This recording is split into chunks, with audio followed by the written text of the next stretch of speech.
अस्सलाम वालेकुम friends, welcome to my YouTube channel code with Malik Zeeshan. आज के इस लेक्चर में हम HTML को कंप्लीट सीखने की कोशिश करेंगे कि कोई भी चीज स्किप ना हो और कंप्लीट आपको HTML का कोर्स करवा सकूं। तो सबसे पहले तो हम ये देखते हैं HTML कहां पे यूज होता है, ये क्या चीज है। बेसिकली वेब डेवलपमेंट के अंदर अगर कोई इंसान वेब डेवलपमेंट सीखना चाहता है, वेब डिजाइनिंग सीखना चाहता है, वेबसाइट डेवलप करना चाहता है, तो उसके लिए उसको दो चीजें सीखनी पड़ती हैं। सबसे पहली चीज जो होती है वो वेब डिजाइनिंग होती है, जिसको हम फ्रंट एंड बोलते हैं। और सेकंड चीज हमारे पास बैक एंड होती है। जो हमें वेबसाइट नजर आ रही होती है, शो हो रही होती है, वो बेसिकली हमारे पास वेब डिजाइनिंग होती है। ठीक है, वो हमारी वेबसाइट डिजाइन हुई होती है। उसके अंदर तीन चीजें यूज होती हैं। जो सबसे पहली चीज है हमारे पास, वो है हमारे पास HTML। HTML की क्या मतलब है? HTML का मतलब है हाइपर टेक्स्ट मार्कअप लैंग्वेज।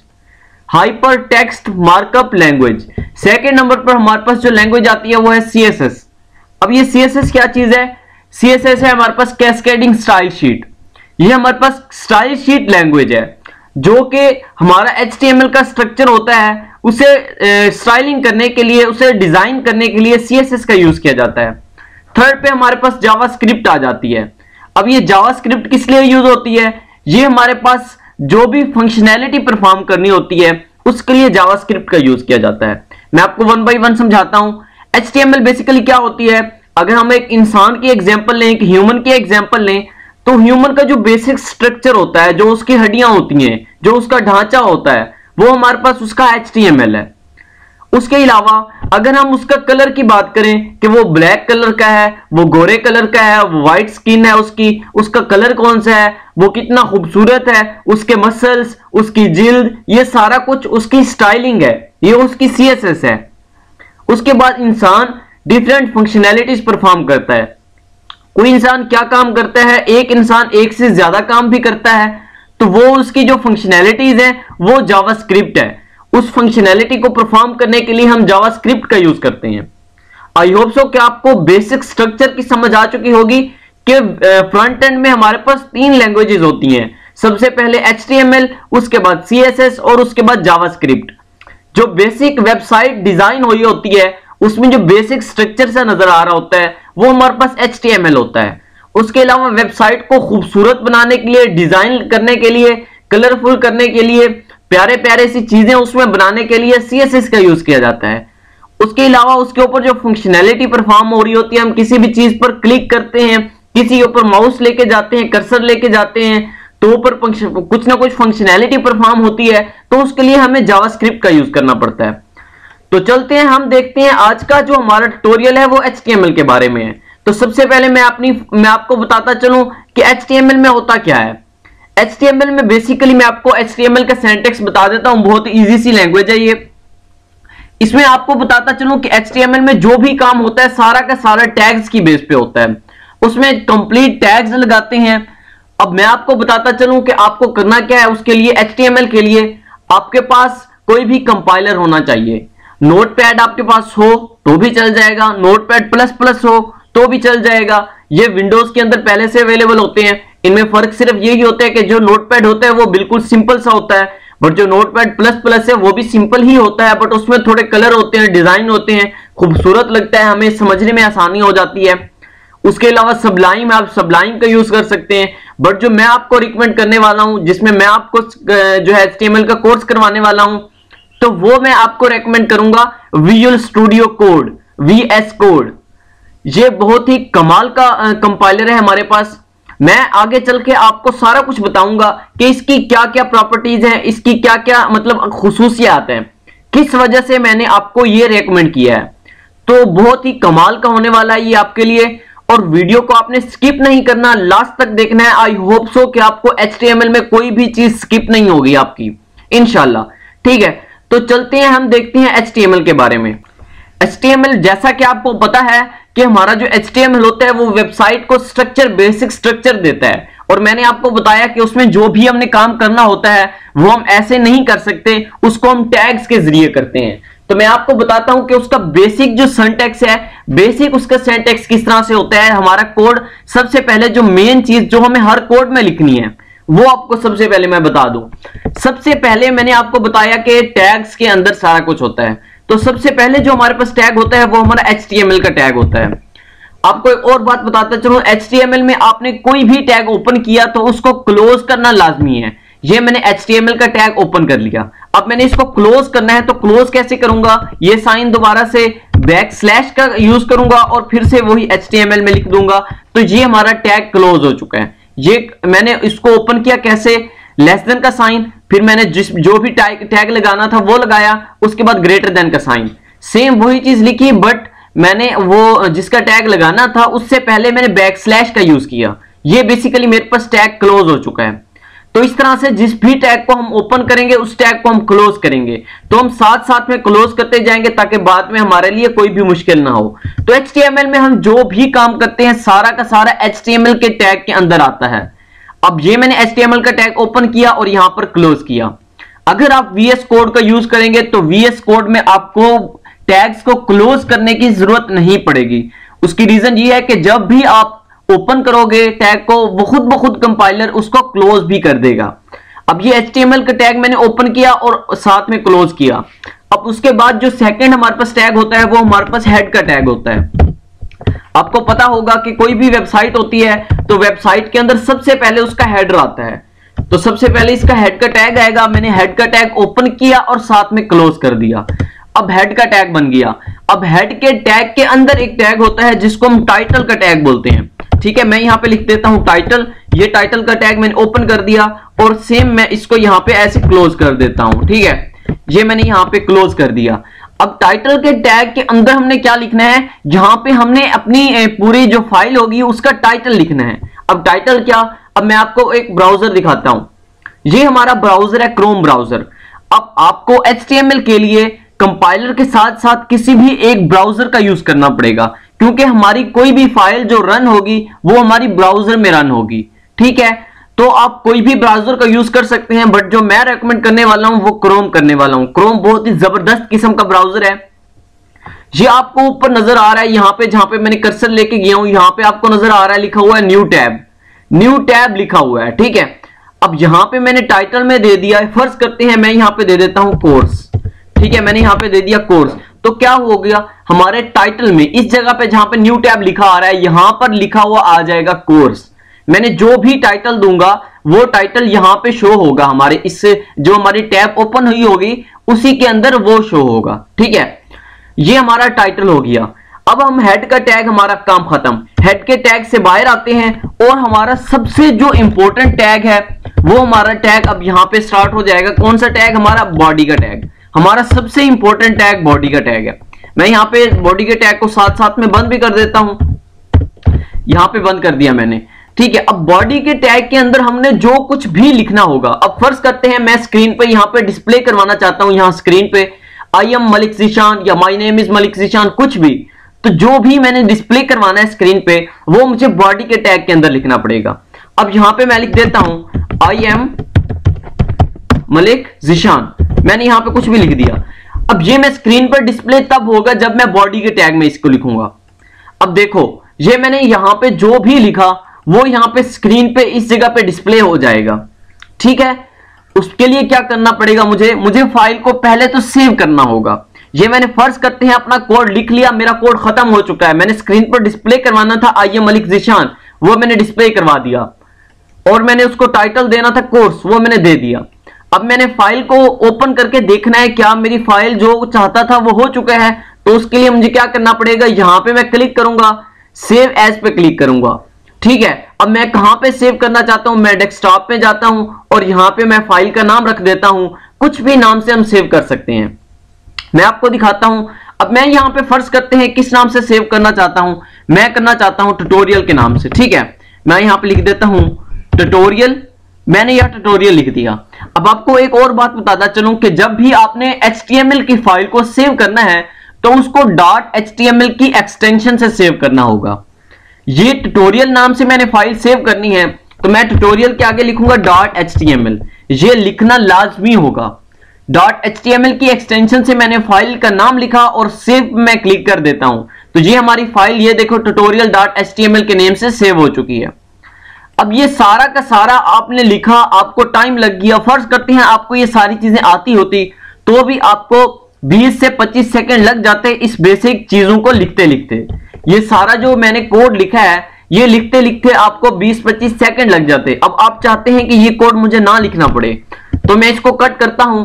सबसे पहला जो आपको काम करना होगा, इस कंपाइलर को ओपन करने के बाद सबसे पहले आपने यहां पे क्लिक करके फाइल को सेव कर लेना है।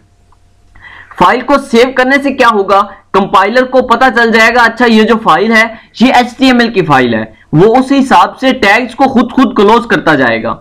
अब इसकी ये मैंने आपको बोला था VS कोड मैंने रेकमेंड किया है। अब इसका फायदा क्या है, इसका फायदा ये है, अब इसकी एक एक्सटेंशन है, मैं शिफ्ट का बटन प्रेस करता हूं और साथ में 1 का की प्रेस करता हूं, ठीक है। मैं एंटर जब प्रेस करूंगा ये सारा जो बेसिक सिंटैक्स था जो मैंने अभी लिखा था वो मेरे पास लिखा हुआ आ चुका है।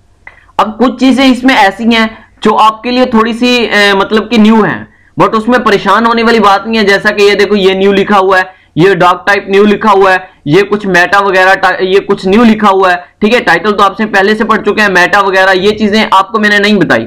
तो ये HTML5 की चीजें हैं, इसमें अगर आप कर लो तो भी कोई इशू नहीं है, अगर ना करो तो भी कोई इशू नहीं है, ठीक है। तो इसमें आपको परेशान होने वाली बात नहीं है कि आप बड़ी सोच में पड़ जाएंगे ये तो हमें बताया ही नहीं है। तो ये इसको आप कैंसिल भी आउट भी कर दो तो भी कोई इशू नहीं है, आप इसको कट कर दो तो कोई मसला नहीं है, ठीक है, ये चल जाएगा तब भी। ये थोड़ी सी एडिट चीजें HTML5 के अंदर न्यू आई हैं, तो इसको यूज करो ना करो कोई ऐसी बात नहीं, एक्सटेंशन वगैरह होती हैं, ठीक है।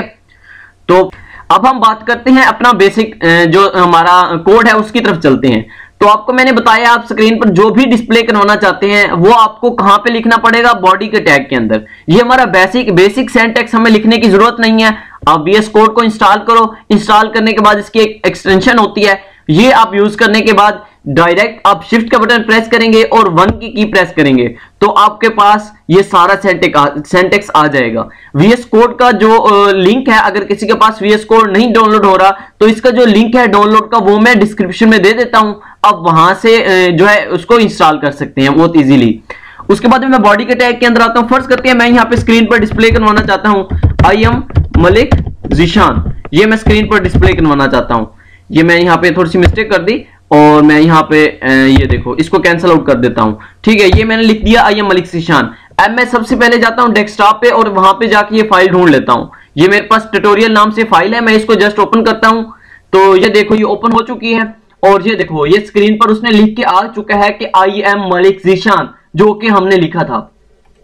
अब यहां पे फर्ज करते हैं मैं साथ में डिस्प्ले करवाना चाहता हूं, मैं यहां पे न्यू लाइन में जाता हूं और यहां पे मैं लिखता हूं I am 25 year old, चलिए मैं ये लिख देता हूं।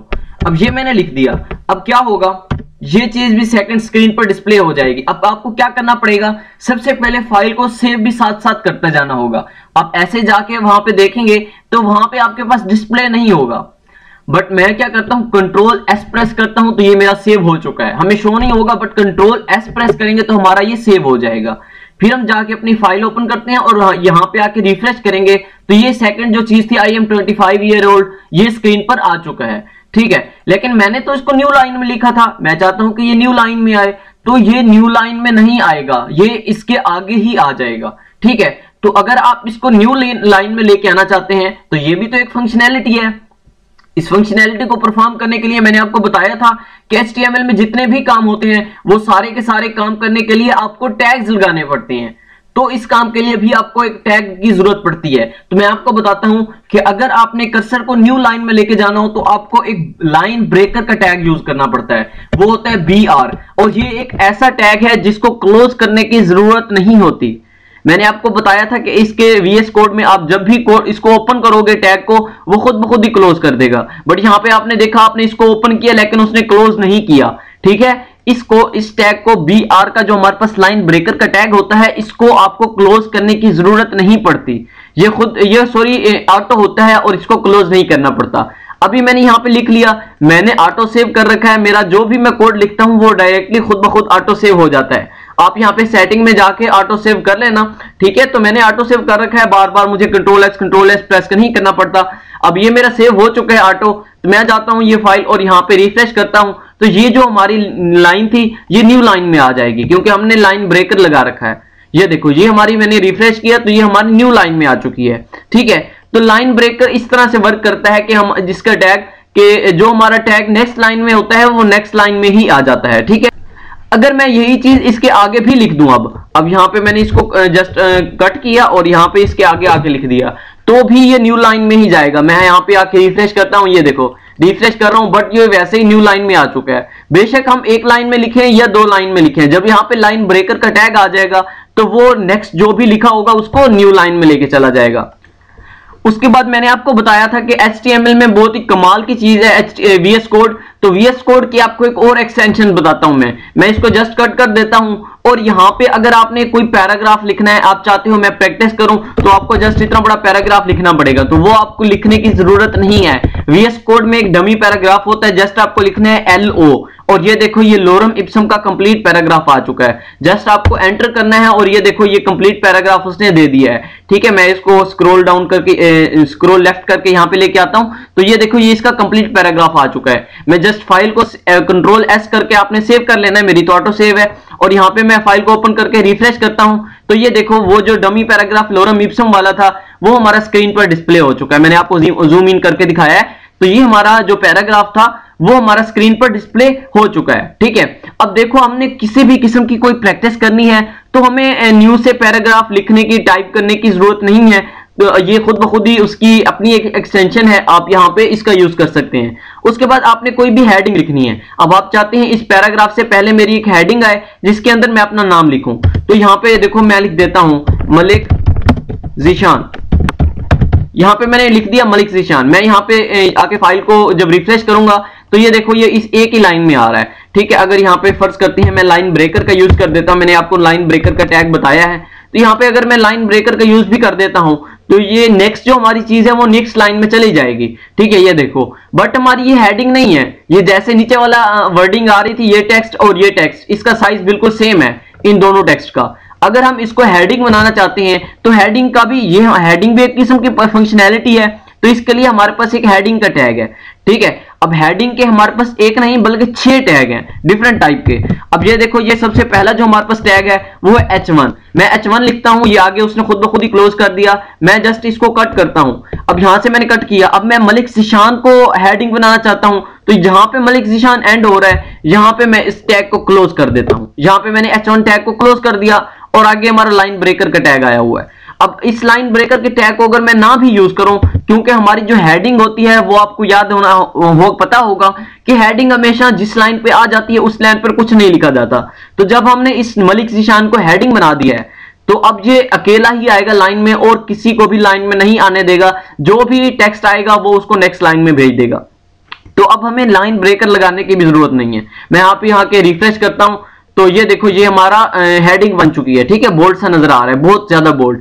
अब अगर मैं चाहता हूं कि थोड़ी इससे हल्की हो हमारी हेडिंग, तो जस्ट मैं इसी को इसको मैं कॉपी करता हूं और इसके बाद मैं न्यू लाइन में जाता हूं और यहां पर मैं जाके इसको पेस्ट कर देता हूं और H1 को मैं H2 बना देता हूं और इस H1 को भी मैं H2 बना देता हूं। ये हमारे पास सेकंड हेडिंग है। तो मैं यहां पे आके रिफ्रेश करता हूं तो ये देखो हमारी सेकंड जो हेडिंग है वो उससे थोड़ी सी छोटी है। ठीक है, तो ये मैंने 6 की 6 हेडिंग बना ली है, H1, H2, H3, H4, H5 और H6। ये मैंने 6 हेडिंग बना ली है। तो यहाँ पे जाके मैं आपको पेज रिफ्रेश करके दिखाता हूँ। मैं थोड़ा इसको जूम आउट कर लेता हूँ और मैं यहाँ पे रिफ्रेश करता हूँ तो ये देखो ये हमारी सारी की सारी हेडिंग आ चुकी हैं। ये हमारी H1 हेडिंग सबसे बड़ी हेडिंग, फिर ये H2, फिर H3, फिर H4 and H5 and H6। हमारे पास 6 की 6 हेडिंग आ चुकी हैं। ठीक है, तो ये सबसे बड़ी हेडिंग छोटी और उससे छोटी और ये सबसे छोटी, इस तरह से हमें कोई भी हेडिंग जरूरत होगी। ये देखें इस टेक्स्ट और हेडिंग में थोड़ी चेंजिंग है। ठीक है, ये थोड़ा बोल्ड से है, ये थोड़ा लाइट है। ठीक है, तो इस तरह से हेडिंग और दूसरे टेक्स्ट में डिफरेंस होता है। तो हमने कोई भी हेडिंग देनी होती है तो उसके लिए हमारे पास 6 किस्म के टैग हैं, H1, H2, H3, H4, 5 and 6। मैं इसको जस्ट कट आउट कर देता हूं और ये हमारे पास जो बेसिक पैराग्राफ हमने डमी पैराग्राफ लिखा था अब मेरे पास वही अवेलेबल है। मैं इसको रिफ्रेश करता हूं तो ये देखो वापस से ये पैराग्राफ आ चुका है। अब नेक्स्ट जो टैग होंगे वो मैं सारे के सारे आप इसी को इस पे प्रैक्टिस करके दिखाऊंगा। ठीक है, अब मैंने आपको दिखाया है कि जो भी हमारे पास हेडिंग होती है, अब मैंने मलिक ज़ीशान को एज ए हेडिंग टैग में लिखा था तो उसमें क्या हुआ कि वो जिस लाइन में हेडिंग आ चुकी थी उस लाइन में और कोई भी वर्ड नहीं आया।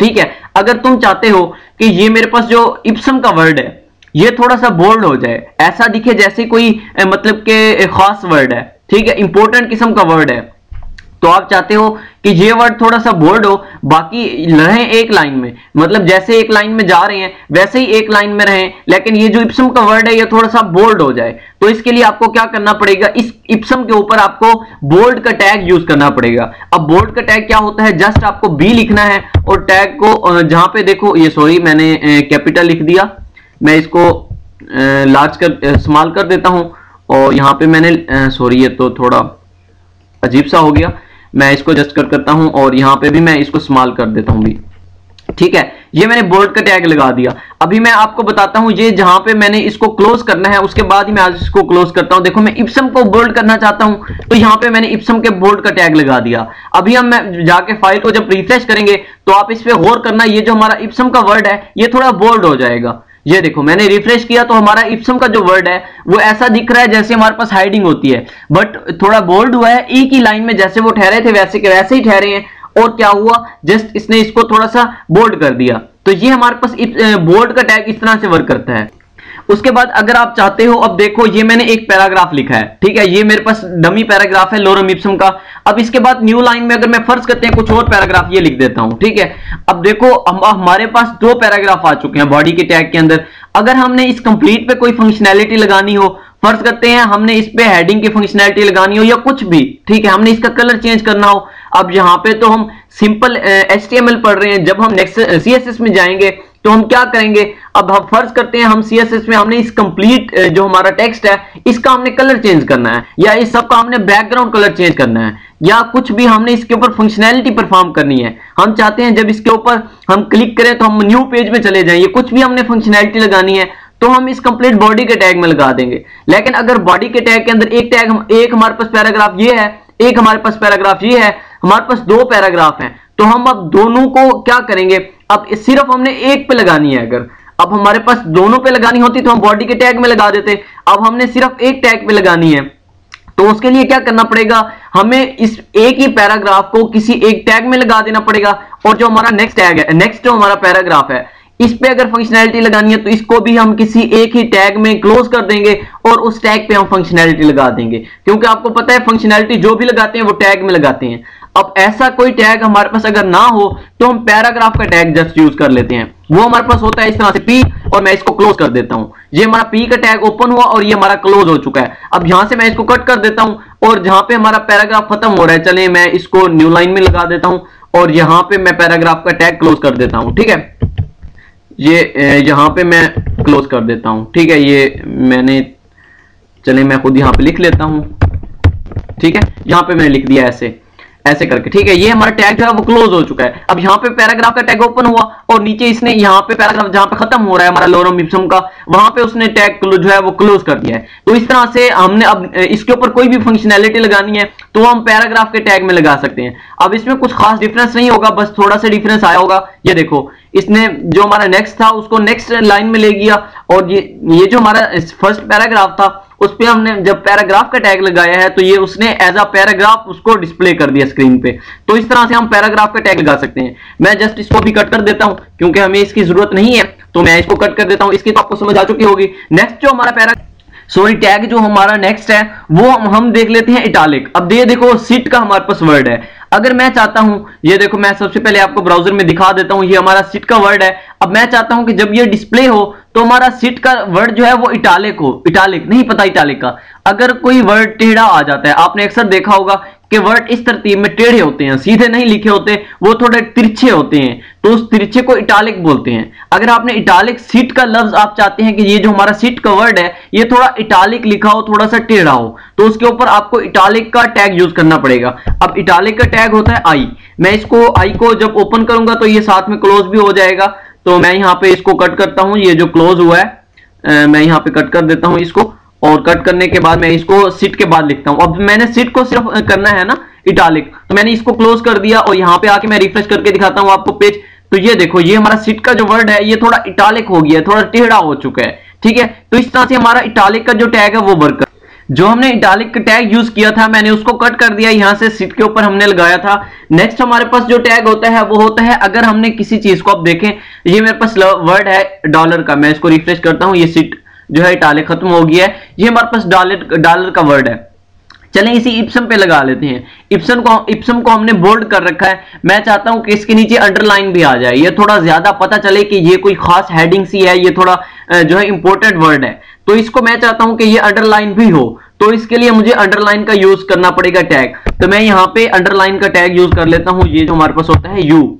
ठीक है, अब ये यहाँ पे क्लोज भी हुआ है तो मैं यहाँ पे इसको कट करता हूँ जस्ट, और जहाँ पे ये इप्सम खत्म हो रहा है तो यहाँ पे मैं इसको लगा देता हूँ। अब ये हमारा अंडरलाइन भी हो जाएगा। ठीक है, तो ये देखो, ये हमारा मैंने रिफ्रेश किया तो ये हमारा इप्सम का जो वर्ड है ये अंडरलाइन भी हो चुका है। तो अंडरलाइन करने के लिए हमें अंडरलाइन का टैग यूज करना पड़ता है, मतलब यू का टैग। ठीक है, तो इस तरह से अंडरलाइन हो जाता है। इसके बाद हम देखते हैं अगर हमने कुछ भी कोटेशन में लिखना है, क्या मतलब, जैसे मैं चाहता हूं कि ये मेरा वर्ड है एमिट। ठीक है, मैं चाहता हूं ये हमारा इन्वर्टेड कोमास में आए, ये मैं आपको जस्ट दिखा देता हूं ब्राउजर में।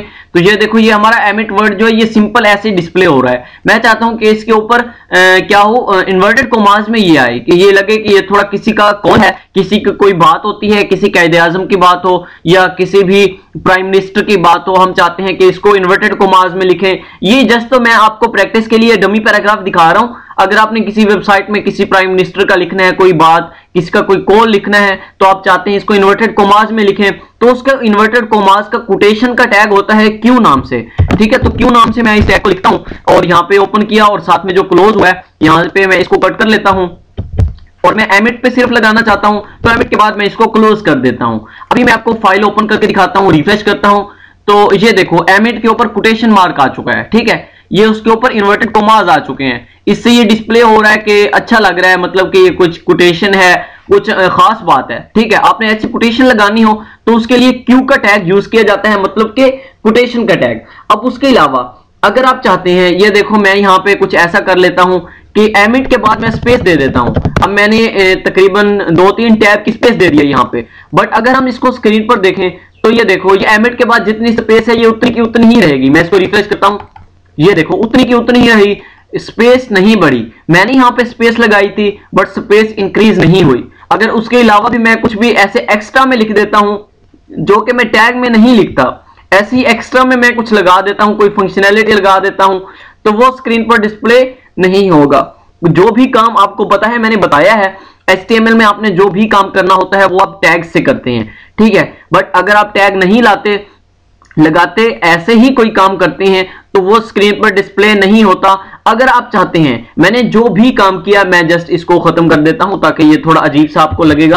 आपको कोई भी बात समझानी होगी तो वो आपके लिए थोड़ी स्ट्रेंज लगेगी, तो मैं जस्ट इन चीजों को, ये जो हमारे टैग्स यूज हो चुके हैं जिनकी आपको समझ आ चुकी है, मैं इसको कट कर देता हूं। ठीक है, तो ये मैंने कट कर दिया और इसके अलावा मैं आपको, अब फर्ज करते हैं मैं यहाँ पे 3 टैब की स्पेस लगा देता हूँ। ये मैंने 3 टैब की स्पेस लगा दी। अब मैं चाहता हूँ ये मेरा स्क्रीन पर वैसे का वैसे डिस्प्ले हो। मैं आपको ब्राउजर ओपन करके रिफ्रेश करके दिखाता हूँ। ये हमारा एमिट के बाद कुछ भी नहीं आया स्पेस। अब मैं चाहता हूं इस एमिट के बाद यहां पे कुछ ना कुछ स्पेस आए, तो अब मैं उसके लिए मुझे क्या करना पड़ेगा, मैंने स्पेस भी लगाई है बट फिर भी नहीं आई, तो मुझे इस पे प्री का टैग यूज करना पड़ेगा। प्री के टैग में ये होता है कि आप जो भी लिखोगे वो जैसा भी होगा वो स्क्रीन पर डिस्प्ले लाजमी हो जाएगा। अब मैंने प्री का टैग यहां पे ओपन किया था तो इसको मैं यहां से कट करता हूं, क्लोज में यहां पे कर देता हूं। अब ये देखो, अब प्री के टैग के अंदर मैं जो भी करूंगा, मैंने जो भी किया वो स्क्रीन पर डिस्प्ले लाजमी होगा। अब मैंने प्री के टैग के अंदर मैंने कुछ भी निकाला, जैसे वैसे स्पेस थी मैंने वैसे ही रहने दी, जस्ट मैंने प्री का टैग लगाया है, तो भी मैं आपको दिखाता हूं ये स्पेस स्क्रीन पर आ जाएगी। अभी मैं ब्राउजर में इसको ओपन करता हूं, ये देखो आप इधर देखें, मैं रिफ्रेश करते ही यहां एमिट से आगे स्पेस आ जाएगी। ये देखो मैंने रिफ्रेश किया तो ये आपको नजर आ रहा है। मैं इसको थोड़ा जूम आउट कर देता हूं। मैंने जो भी स्क्रीन पर लिखा था वो एज इट इज स्क्रीन पर डिस्प्ले हो गया। अब देखो मैं आपको बताता हूं, अब नीचे आपको ये स्क्रॉल का कर्सर नजर आ रहा है, ये देखो ये आपको कर्सर नजर आ रहा है। हालांकि इस कर्सर को नहीं नजर आना चाहिए था। ये कर्सर क्यों नजर आ रहा है कि ये जो भी एक लाइन में लिखा हुआ था, हमने नेक्स्ट लाइन में तो नहीं लिखा, ये एक लाइन में लिखा हुआ था तो ये एक लाइन में ही आ रहा है। जो हमने सेकंड लाइन में लिखा था, जो हमने सेकंड पैराग्राफ जिसको बना रखा था, जस्ट वही सेकंड लाइन में आ रहा है। जो हमने जैसे भी लिखा, एक पैराग्राफ में लिखा तो एक पैराग्राफ में आ गया हमने। अब देखते हैं, मैं आपको यहां पे एक चीज दिखाता हूं। अब ये एक वर्ड है, स्पेस के बाद एक वर्ड और उसके बाद जो भी पैराग्राफ है मैं एंटर करता हूं और उसको न्यू लाइन में लेके आ जाता हूं, और यहां पर लेके आके फिर मैं इसको न्यू लाइन में लेके आता हूं। 3 लाइन होगी और फिर ये 4 लाइन होगी, और इस पे बाद में यहां पे लिख देता हूं ये 5 लाइन होगी, और नीचे वाला जो था इसको जस्ट मैं कर देता हूं। जो हमारा फर्स्ट पैराग्राफ था मैंने उसको 5 लाइन में लिख दिया, 1 2 3 4 एंड 5 लाइंस में, और यहां पे मैं स्पेस लगा दी एमिट के बाद। तो अभी मैं आपको डिस्प्ले करता हूं, तो ये एमिट के बाद स्पेस आएगी और नीचे वो 5 लाइन में आ जाएगा। ये देखो ये एमिट के बाद स्पेस आई, 1 2 3 4 और 5 लाइन में हमने जैसे भी लिखा था, जैसे ही जहां पे वर्ड खत्म हुआ न्यू लाइन स्टार्ट हुई, वैसे का वैसे ही स्क्रीन पर उसने डिस्प्ले करवा दिया। तो इससे क्या हुआ, प्री के टैग में हम जो भी लिखते हैं वो स्क्रीन पर एज इट इज डिस्प्ले हो जाता है। अब मैं अगर यहाँ पे प्री का टैग कट कर देता हूं तो वो अपनी मर्जी से कंपाइलर उसका जैसे दिल करेगा वो वैसे ही करेगा। अब देखो, अब हमने मैं इसको डिस्प्ले करता हूं तो ये देखो अब उसने जस्ट पैराग्राफ की शेप में लिखा है। पहले हमने जैसे भी लिखा था प्री के टैग के अंदर तो उसने वैसे का वैसे डिस्प्ले किया, बट अब उसने जस्ट जैसे पैराग्राफ होता है उसने वैसे पैराग्राफ की शेप में लिखा है। तो ये हमारे पास प्री का टैग होता है। उसके बाद मैं आपको बताता चलूं, अगर आप चाहते हैं कि आप कुछ भी, जैसे ये हमारे पास वर्ड है इम्पीडिट, ठीक है, आप चाहते हैं कि इसके दरमियान से एक लाइन गुजर जाए। आपने अक्सर वेबसाइट में देखा होगा किसी भी वर्ड को जब कट किया होता है, ठीक है, तो उसको क्या किया होता है, उसके दरमियान से एक लाइन गुजर रही होती है, तो वो आप उसको बोलते हैं स्ट्राइक थ्रो। अब फर्ज करते हैं ये जो एम्पीडिट वर्ड है आप चाहते हैं कि इसके दरमियान से लाइन गुजरे, स्ट्राइक थ्रो का टैग लगाना पड़ेगा। अब स्ट्राइक थ्रो का हमारे पास क्या टैग होता है, उसके लिए जस्ट एस का यूज किया जाता है, ठीक है। अब यहाँ पे मैं टैग लगा देता हूं एस, और इस एस का ये जो क्लोज हो रहा है तो मैं इसको एम्पीडिट के बाद लगा देता हूं। मैं यहाँ पे इसको कट कर देता हूं और एम्पीडिट के बाद यहाँ पे मैं इसको क्लोज कर देता हूं। तो मैं आपको दिखाता हूं कि ये जो हमारा एम्पीडिट का वर्ड है इसके दरमियान से एक लाइन गुजर जाएगी। ये देखो ये स्ट्राइक थ्रो उसको बोलते हैं, ठीक है। ये आपको नजर आ रहा है एम्पीडिट, इसके दरमियान से लाइन गुजर गई, स्ट्राइक थ्रो, ठीक है। तो ये हमारा स्ट्राइक थ्रो का टैग होता है, इस तरह से ये वर्क करता है। उसके बाद मैं आपको बताता हूं, ये मैं जस्ट इसको कट कर देता हूं, तो मैं इसको कट करता हूं और इसको भी मैं कट कर देता हूं ताकि आपको सही से समझ आए। अब ये मैंने एक पैराग्राफ लिखा और उसके बाद मैं यहां पे लिखता हूं, अब जो बच्चे जिनने केमिस्ट्री कभी पढ़ी होगी तो उनको ज्यादा आइडिया होगा कि वाटर का जो फार्मूला होता है वो होता है H2O, ठीक है। H2O हमारे पास फार्मूला ये मैंने लिख दिया। मैं चाहता हूं मेरा सेकंड लाइन ये पैराग्राफ डिस्प्ले हो और उसके बाद क्या हो, वाटर का फार्मूला H2O डिस्प्ले हो जाए, ठीक है। मैं इसको जस्ट रिफ्रेश करता हूं तो ये देखो H2O तो लिखा हुआ आ गया, लेकिन 2 जो हमारा था वो ऐसे ही लिखा आ रहा है, इसको H की बेस में आना चाहिए था। मतलब कि ये जो 2 था ये H की बेस में आता, H नीचे बेस में 2 और आगे O होता, फिर बनता H2O मतलब वाटर। लेकिन ये तो हमारा वैसे ही एक ही लाइन में नजर आ रहे हैं, H2 एंड O 3 वर्ड ऐसे नजर आ रहे हैं, बट हमने H की बेस में 2 को लिखना है, तो इसका मतलब होता है सबस्क्रिप्ट में लिखना, ठीक है, सबस्क्रिप्ट में लिखना। तो इसके लिए हमें सबस्क्रिप्ट का टैग यूज करना पड़ेगा। अब देखो हमने 2 को बेस में लेके जाना है तो जस्ट हमें 2 पे ही सबस्क्रिप्ट का टैग यूज करना पड़ेगा। हम कंप्लीट H2O पे नहीं करेंगे, इस बात का आपने खास ख्याल रखना है। अक्सर स्टूडेंट मिस्टेक करते हैं, हमने सबस्क्रिप्ट में 2 को लिखना है तो जस्ट हमें 2 पे ही सबस्क्रिप्ट का टैग यूज करना पड़ेगा। मैं इसको जहां पे क्लोज करता हूं, सॉरी ओपन करता हूं, और ये क्लोज जो मैं करूंगा अब अपने माइंड से सोचे मैं कहां पे क्लोज करूंगा, ये 2 के बाद मैं इसको यहां पे क्लोज करूंगा, क्योंकि हमने जस्ट 2 के ऊपर सबस्क्रिप्ट का टैग लगाना है। हमने 2 को बेस में लेके जाना है, अगर O को भी साथ में लेके जाना होता तो हम O के ऊपर भी सबस्क्रिप्ट के टैग लगा देते, क्लोज हम O के बाद कर देते। अभी हमने जस्ट 2 के ऊपर लगाना है। अभी मैं आपको रिफ्रेश करके दिखाता हूं तो आप इस पे गौर करिएगा कि 2 बेस में चला जाएगा। ये रिफ्रेश किया मैंने, ये देखो ये हमारा 2 बेस में जा चुका है, ठीक है। H2O अब हमारे पास केमिस्ट्री में वाटर का फार्मूला बन चुका है। तो ये हमारे पास होता है सबस्क्रिप्ट का टैग, जिसको हमने किसी भी चीज को बेस में लेके जाना होता है तो हम इस तरह से लेके जाते हैं। उसके बाद हमारा जो नेक्स्ट क्वेश्चन है, नेक्स्ट जो हमारा टैग है, अगर हम हमारे पास कोई मैथ का क्वेश्चन लिख रहे हैं, मैं चाहता हूं कि ये x आ जाए, उसके बाद हमारा 2 आए और उसके बाद आ जाए, मैं लिख देता हूं यहाँ पे +3, मतलब x का स्क्वायर +3। कैसे डिस्प्ले हो, x का स्क्वायर +3। लेकिन अगर हम यहाँ पे रिफ्रेश करेंगे तो ये ऐसे दिखेगा x2 + 3, ठीक है। अब यहाँ पे सबस्क्रिप्ट था तो जब हमने 2 को पावर में लिखना होता है तो उसका मतलब होता है सुपरस्क्रिप्ट। तो अब हमें सुपरस्क्रिप्ट का SUP का टैग यूज करना पड़ेगा और इसको भी मैं SUP कर देता हूं, ठीक है। ये हमारे पास होता है सुपरस्क्रिप्ट का टैग। अभी मैं रिफ्रेश करके आपको ब्राउजर में दिखाता हूं तो ये अब हमारा x का स्क्वायर +3 बन जाएगा। ये देखो x का स्क्वायर +3, ये जो हमने 2 लिखा सबस्क्रिप्ट सुपरस्क्रिप्ट के टैग में, तो ये हमारा स्क्वायर में जा चुका है। तो इस तरह से हमारा सुपरस्क्रिप्ट का टैग जो है वो यूज होता है। ये हमारा था सुपरस्क्रिप्ट का टैग। मैं इसको कट कर देता हूं ताकि आपको सही से समझ आए। मैं इसको कट कर देता हूं और इसके बाद मैं आपको बताता हूं, अगर हमें चाहिए हो, ये मैं इस पैराग्राफ को भी कट कर देता हूं, ठीक है। अब मैं आपको बताता हूं, सबसे पहले नेम्स ऑफ कलर हमें चाहिए, ठीक है। मैं यहाँ पे स्क्रीन पर डिस्प्ले करवाता हूं, नेम ऑफ कलर्स, ये मैंने लिख दिया नेम ऑफ कलर, ये तो स्क्रीन पर डिस्प्ले हो जाएगा। मैं ऐसे यहाँ पे लिखता हूँ, रिफ्रेश करता हूँ, तो ये देखो नेम ऑफ कलर्स आ गया। अब इसके बाद मैं कुछ भी लिखता हूँ, मैं यहाँ पे न्यू लाइन में लिख देता हूँ ऑरेंज, और नीचे लिख देता हूँ येलो, और नीचे लिख देता हूँ ब्लैक। तो अब मैं आपको दिखाता हूं, तो ये जो हमारी है, ये तो एक लाइन में शो हो जाएंगे, ये देखो एक ही लाइन में शो हो गई, और इससे कुछ भी नहीं पता चल रहा कि ये नेम ऑफ कलर है या क्या नहीं है। तो हमें लाइन ब्रेकर टैग का यूज करना पड़ेगा, या कुछ भी अजीब अजीब सा यूज करना पड़ेगा। और अगर हम चाहते हैं कि हम इसके साथ नंबरिंग दें, ए बी सी, या 1 2 3, या डॉट, या सर्कल, या स्क्वायर, कुछ भी हो, तो हम इसको ऐसे नहीं कर सकते। उसके लिए हमें क्या करना पड़ेगा, उसके लिए हमारे पास डिफरेंट टैग होते हैं। एक होता है, सबसे पहले तो हमारे पास होता है अनऑर्डर लिस्ट, और फिर होता है ऑर्डर लिस्ट। अब ऑर्डर लिस्ट क्या है और अनऑर्डर लिस्ट क्या है? ऑर्डर लिस्ट जो हमारे पास होता है, जैसे हमने कुछ भी, अब ये देखो नंबरिंग देनी है ना, हम यहाँ पे देते हैं 1, यहाँ पे देते हैं 2, और यहाँ पे देते हैं 3, 1 2 एंड 3। तो ये हमारे पास ऑर्डर में आ रहे हैं, एक सीक्वेंस में आ रहे हैं। जहां हम देते हैं ए बी एंड सी, तो ये हमारे पास सीक्वेंस में आ रहे हैं, एक ऑर्डर में आ रहे हैं।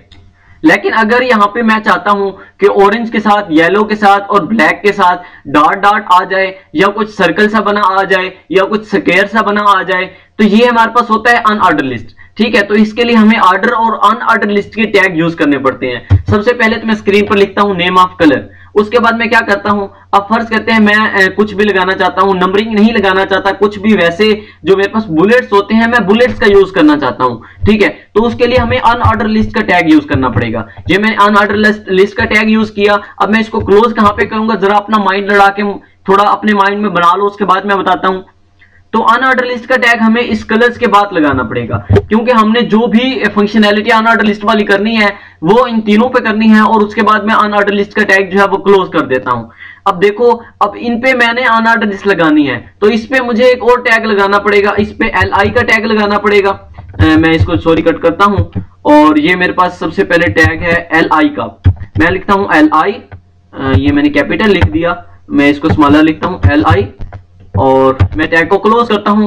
तो ये जहां पे क्लोज हो रहा है वहां पे मैं इसको क्लोज करता हूं, मतलब जहां पे एंड हो रहा है, तो ये इसके बाद मैं यहाँ पे क्लोज कर देता हूं, और इसके बाद मैं यहाँ पे इसको यहाँ पर भी क्लोज कर देता हूं, और यहाँ पर भी मैं इसको क्लोज कर देता हूं। और यहाँ पे मैंने इसको ओपन करना है, तो यहाँ से मैं जस्ट इसी को कॉपी कर लेता हूँ, और मैं अभी आपको बता देता हूँ कि मैंने क्या किया है। और यहाँ पर भी मैं इसको कॉपी कर देता, यहाँ पे पेस्ट कर देता हूँ। तो ये थोड़ा अजीब सा आ गया, मैं इसको कट करता हूं, और यहां पे मैंने इसको ओपन करना था, तो यहां पे मैं कर देता हूं। मैंने अभी आपको बताता हूं कि मैंने किया क्या है। मैंने जस्ट ये देखो UL का टैग लगाया है, मतलब अनऑर्डर लिस्ट का टैग। अनऑर्डर लिस्ट के टैग के अंदर अब ऑर्डर लिस्ट का टैग लगाओ या अनऑर्डर लिस्ट का टैग लगाओ, उसके अंदर आपको क्या करना पड़ता है, उसके अंदर जो भी आपने जिसके ऊपर लगानी होती है लिस्टिंग के टैग, उसको आपने LI के टैग में क्लोज करना होता है। अब यहाँ पे LI का टैग ओपन किया, और यहाँ पे LI का टैग क्लोज किया, यहाँ पे LI का टैग ओपन किया, यहाँ पे LI के टैग को क्लोज किया, यहाँ पे ओपन किया और यहाँ पे क्लोज किया। 3 LI के टैग बना लिए और उसमें मैंने लिख दिया, ठीक है। अगर आप ऐसे नहीं लिखना चाहते तो सबसे पहले आप LI का टैग बना लो। अब मैं आपको एक सिंपल तरीका बता देता हूँ। LI को मल्टीप्लाई का साइन, आपको पता है कि प्रोग्रामिंग में या वेब डेवलपमेंट में मल्टीप्लाई का मतलब होता है स्टार। अब मैंने 3 बनाने हैं या 4 बनाने हैं, मैंने फर्ज करते हैं 3 है हमारे पास कलर, तो मैं मल्टीप्लाई 3 करता हूं और एंटर का बटन प्रेस करता हूं, तो ये हमारे पास 3 टैग बन के आ गए हैं। अब यहाँ पे मैं कलर लगा देता हूं ऑरेंज, और यहाँ पे मैं कलर लगा देता हूं येलो, और यहाँ पे मैं लगा देता हूं रेड। अब ये मैंने कलर लिख दिए UL के टैग में। अभी मैं आपको फाइल रिफ्रेश करके दिखाता हूं, तो सबसे पहले स्क्रीन पर डिस्प्ले होगा नेम ऑफ कलर्स, और उसके बाद अनऑर्डर लिस्ट में ये सारे कलर शो हो जाएंगे। ये देखो, ये अनऑर्डर लिस्ट है हमारे पास। इसने ये जो दिया है इसकी टाइप होती है, इसको बोलते हैं डिस्क। क्या बोलते हैं इसको? डिस्क बोलते हैं। अब इसके अलावा आप इसको चेंज भी कर सकते हैं। कैसे चेंज करने हैं? अब देखो, आपने इन सबको चेंज करना है ना। आप चाहते हैं इन तीनों के ये जो हमारे पास लिस्ट के जो लिस्टिंग के बुलेट्स शो हो रहे हैं ये चेंज हो जाए। अब आपने तीनों पे करने हैं तो तीनों को एक यूएल के टैग में क्लोज किया हुआ है, तो इसी यूएल के टैग में जब आप कोई भी फंक्शनैलिटी लगाओगे तो वो सब पे यूज हो जाएगी। ठीक है, अब यहाँ पे यूएल के टैग में मैं क्या करता हूं, यहाँ पे मैं यूज कर लेता हूं, यहाँ पे मैं लिखता हूं टाइप इक्वल टू, अब मैंने कौन सी टाइप लगानी है, फर्स्ट करते हैं मैंने सर्कल लगानी है, तो मैं यहाँ पे लिखता हूँ जस्ट सर्कल, और मैं यहाँ पे जाके ब्राउजर में पेज को रिफ्रेश करता हूँ तो यहाँ पर सर्कल बन के आ जाएंगे। ये देखो ये हमारे सर्कल बन गए हैं। इसके अलावा एक और भी चीज होती है, हमारे पास तीन होती है, एक ये डिस्क होता है जो बाय डिफॉल्ट हमारा शो हो रहा होता है, उसके बाद सर्कल होता है, और थर्ड वन जो हमारे पास होता है वो होता है स्क्वायर। आप स्क्वायर कर सकते हैं इसमें, ये हमारे पास तीन चीजें होती हैं। तो मैं जाके इसको फाइल को रिफ्रेश करता हूँ ब्राउजर में, तो ये देखो ये स्क्वायर बन के आ चुके हैं। अगर आप बाय डिफॉल्ट जो शो हो रहे थे वो डिस्क थे, अगर आपने वो लगाने हैं तो आप टाइप के अंदर भी लगा सकते हो स्क्वायर, या फिर आप इसको जस्ट कट कर दो, मतलब इस टाइप को मैं इसको कट कर देता हूं। तो ये देखो मैं आपको रिफ्रेश करके दिखाता हूं जरा, तो ये जस्ट वो जो बाय डिफॉल्ट थे डिस्क वही शो हो जाएंगे, ये देखो इस तरह से। लेकिन अगर आप चाहते हो कि हमारे सीक्वेंस में है, जैसे कि नंबरिंग होती है 1 2 3, तो मैं यहाँ पे अब तब आपको लगाना पड़ेगा ऑर्डर लिस्ट। ये थी अनऑर्डर लिस्ट, वो होती है ऑर्डर लिस्ट। अब मैंने OL लगाया और यहाँ पे जहां पे मैं क्लोज कर रहा हूं यहाँ पे भी मुझे OL लगाना पड़ेगा। अब मैंने OL को ऊपर से ओपन किया और नीचे इसको क्लोज कर दिया। ठीक है, अब इसके अंदर वैसे के वैसे रहने दो, इसको भी LI के टैग में ही लिखना पड़ता है। अब देखना, अब यहाँ पे नंबरिंग आ जाएगी, मैं रिफ्रेश करता हूं तो ये देखो 1 2 एंड 3 ऐसे अपने आप खुद ब खुद चेंज होते जाएंगे सीक्वेंस से। अगर तुम चाहते हो कि 1 2 3 ना आए, कुछ भी आए ABC, ठीक है, अल्फाबेट्स आए, तो उसके लिए आपको यहाँ पे टाइप का टैग यूज करना पड़ेगा। मैं यहाँ पे लिखता हूँ टाइप इक्वल टू, अब फर्ज करते हैं हमारे पास इसकी टाइप्स होती हैं। अब मैं अगर यहाँ पे लिखूंगा ग्रेटर A, ठीक है, ये मैंने लार्ज कैपिटल A लिखा तो कैपिटल ABC आ जाएंगे। ये देखो मैं रिफ्रेश करता हूं, ये देखो कैपिटल ABC आ गए। अगर यहाँ पे मैं कैपिटल नहीं लिखता, मैं यहाँ पे स्मॉल a लिख देता हूं, तो फिर हमारे पास स्मॉल ABC शो हो जाएगी। ये देखो स्मॉल ABC। अगर मैं यहाँ पे 1 2 3 लिखना चाहता हूं तो मैं यहाँ पे लिखता हूँ 1, तो भी मैं रिफ्रेश करता हूं तो हमारे पास 1 2 3 इस तरह से आ जाएंगे। तो इस तरह से ऑर्डर लिस्ट और अनऑर्डर लिस्ट के टैग जो है वो यूज होते हैं। तो इससे जो हमारे पास नेक्स्ट टैग होता है वो होता है हमारे पास इमेज का टैग। मैं जस्ट इसको कट कर देता हूं क्योंकि सॉरी यहाँ से क्योंकि ऑर्डर लिस्ट और अनऑर्डर लिस्ट की हमें समझ आ चुकी है, तो मैं इसको कट करता हूं और मैं आपको बताता हूं अगर आपने ब्राउजर में कोई इमेज लगानी हो। मैं इसको रिफ्रेश करता हूं, अब ये देखो हमारा ब्राउजर खाली है, तो मैं अगर चाहता हूं मैंने यहाँ पे एक इमेज लगानी है तो इसके लिए मुझे इमेज का टैग यूज करना पड़ेगा। इमेज, अब देखो अब जहां पे हमारी फाइल सेव है, अब मेरी फाइल कहां पे सेव है, मेरी फाइल डेस्कटॉप पे सेव है। अब मैं जाता हूं डेस्कटॉप पे, मैं आपको दिखाता हूं कि डेस्कटॉप पे जहां पे मेरी फाइल सेव है आपने कोशिश करनी है कि आपने जो इमेज लगानी है वो इमेज वहीं पर डेस्कटॉप पे अवेलेबल हो। अब मेरे पास डेस्कटॉप पे अवेलेबल नहीं है, मैं सबसे पहले तो वो इमेज डेस्कटॉप पे रख लेता हूं, फिर मैं आपको दिखाता हूं। अभी ये मैंने डेस्कटॉप पे एक इमेज रख ली है, ये मैंने डेस्कटॉप को ओपन किया है और यहाँ पे आपको नजर आ रहा है ज़ीशान नाम से एक मेरी इमेज जो है वो अवेलेबल है। ये ट्यूटोरियल नाम की हमारी फाइल है जिसमें हमने ये फाइल हमने वर्क कर रहे हैं जिसको हमने ओपन किया हुआ है। तो उसके साथ ही आपने कोशिश करनी है कि जहां पे आपकी फाइल हो वहीं पे ही आपने अपनी इमेज रखनी है, क्योंकि इमेज को ढूंढने में आसानी होगी। आपको इमेज का सोर्स बिल्कुल छोटा सा देना पड़ेगा। ये हमारी फाइल पड़ी है, उसी फोल्डर के अंदर ही डेस्कटॉप के फोल्डर के अंदर हमारी इमेज भी पड़ी है। अगर फर्ज करते हैं आपने इस फोल्डर के अंदर आपकी फाइल पड़ी है और इस फोल्डर के अंदर आपकी इमेज पड़ी है, तो आपको क्या करना पड़ेगा, सबसे पहले डाउनलोड रिसेंट प्लेसेस वाले जो फोल्डर है उससे बाहर आना पड़ेगा। उसके लिए आपको डॉट और बैकस्लैश लगानी पड़ेगी। फिर आपको इस फेवरेट वाला जो आपका फोल्डर है उससे बाहर आना पड़ेगा। उसके लिए फिर से आपको बैकस्लैश और डॉट की लगाना पड़ेगा। फिर आपको लाइब्रेरीज वाले फोल्डर में जाना पड़ेगा, उसके लिए आपको फिर से लगाना पड़ेगा। फिर आपको डॉक्यूमेंट वाले फोल्डर में जाना पड़ेगा। फिर आपको डॉक्यूमेंट के अंदर जाके जिस फोल्डर में इमेज पड़ी होगी उसको ओपन करना पड़ेगा। इस तरह से आपका जो पाथ होता है वो बहुत बड़ा हो जाता है। तो मैं यहाँ पे जस्ट जहां पे मेरी फाइल पड़ी है, अब मेरी फाइल जो है वो डेस्कटॉप पे पड़ी है, तो मैं क्या करता हूं डेस्कटॉप पे ही अपनी इमेज को रख देता हूं जहां पे मेरी फाइल पड़ी है। अब मैंने मेरी फाइल जहां पे पड़ी है डेस्कटॉप पे, वहां पे ही मैंने क्या किया, अपनी इमेज को भी रख दिया। अब मैं यहाँ पे इमेज का यूज करना चाहता हूं तो सबसे पहले मैं इमेज का टैग यूज करता हूं।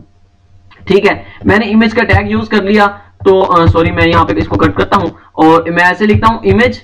और मैं प्रेस करता हूं टैब की प्रेस करूंगा, ये मेरे पास इमेज का टैग आ चुका है और सारे उसके जो एट्रीब्यूट्स हैं वो उसके अंदर आ चुके हैं। अब एट्रीब्यूट्स का सबसे पहला जो एट्रीब्यूट होता है वो होता है SRC, मतलब क्या सोर्स, इमेज का आपने सोर्स देना होता है, मतलब इमेज आपकी कहां पे पड़ी है। अब हम देखो डेस्कटॉप पे हमारी जो फाइल है वो ट्यूटोरियल नाम से सेव है और उसी डेस्कटॉप पे ही हमारी इमेज भी पड़ी है, तो अब हमें फोल्डर चेंज नहीं करना पड़ेगा, जस्ट यहीं पे मैं अपनी इमेज का पाथ दे देता हूं। अब देखो मैंने ज़ीशान लिखा तो यहां पे लिखा आ रहा है ज़ीशान.jpg, ठीक है, मैं इसी पे ओके कर देता हूं तो ये मेरी फाइल यहां पे आ चुकी है।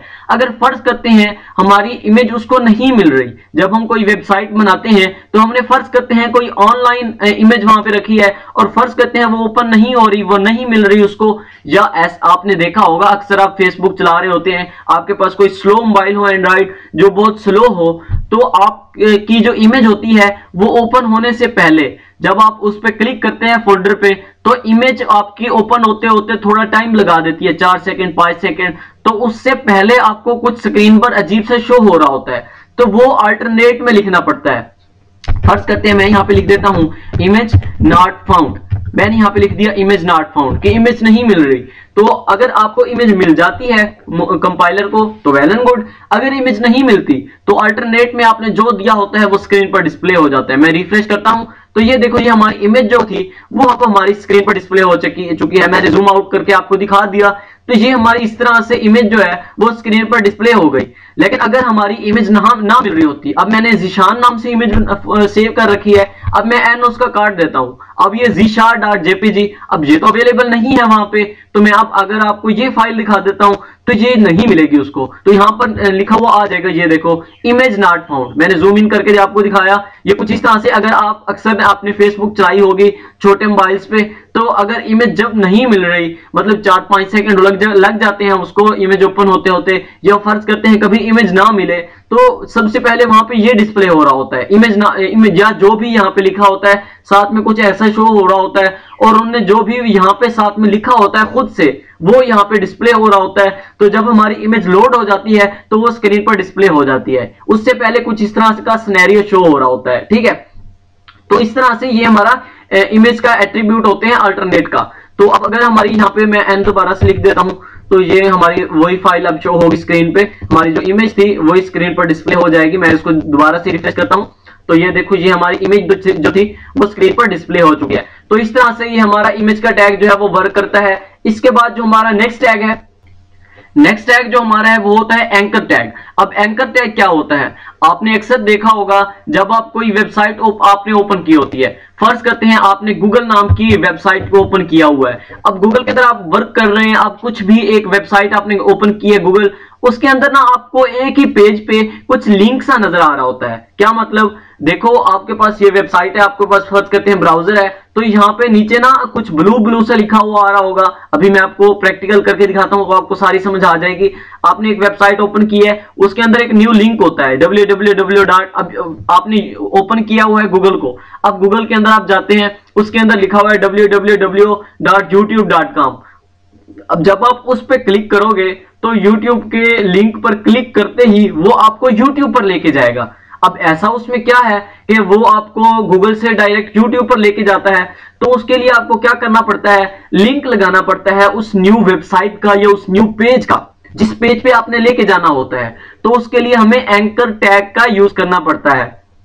अब मैं आपको बताता हूं एंकर टैग बेसिकली क्या होता है। मैं यहां पे लिखता हूं ए, एंकर टैग मैं यहां पे लगाता हूं, तो मैं यहां पे ए लिखता हूं, और ए लिखने के बाद ये देखो ये है मेरा एंकर टैग। अब एंकर टैग ये देखो एक टैग होता है, मैंने इसको ओपन किया और इसको मैंने क्लोज किया। अब ये ओपन किया और क्लोज किया तो इसमें क्या हुआ, ये देखो ये इसका href एक एट्रीब्यूट है। href मतलब इसका क्या है, हाइपर लिंक रेफरेंस। एच से बन गया हाइपर लिंक और ref से रेफरेंस। हमने जो भी लिंक लगाना है उसका हमें रेफरेंस देना पड़ेगा।